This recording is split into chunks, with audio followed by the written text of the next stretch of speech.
আমি যেই মুসুরি ডালটা রান্না করেছি এটা তোমাদের কাছে পুরো শেয়ার করলাম কেন, এটা আমার হাতে মাখাও না, কোনো ফোড়ন দিইনি, কিন্তু অসাধারণ লাগে। আমি মুসুরি ডাল নিয়ে নিয়েছি, কি ধুয়ে ভালো মতন ধুয়ে নিয়েছি, তার মধ্যে পেঁয়াজ কুচি, টমেটো কুচি, আর নিয়ে নিয়েছি তোমার এই যে হলুদ, আর দেবো লবণ, আর দেবো গোটা কাঁচা লঙ্কা, লঙ্কাগুলো চিড়ে দিইনি, গোটা দিয়েছি।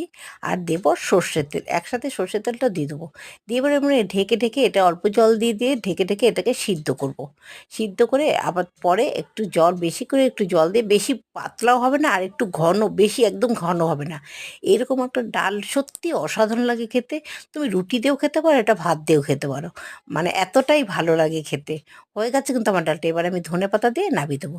তোমাদের কেমন লাগলো? যদি ভালো লাগে একটা লাইক করো, একটা কমেন্ট করো। আর যদি তো আমার ভিডিওটা তুমি নতুন দেখে থাকো, তুমি যদি নতুন হয়ে থাকো তো আমাকে আমাকে একটা সাবস্ক্রাইব করে রেখো, তাহলে আমি ভিডিও আপলোড করলে তোমাদের কাছে চলে যাবে। নমস্কার বন্ধুরা।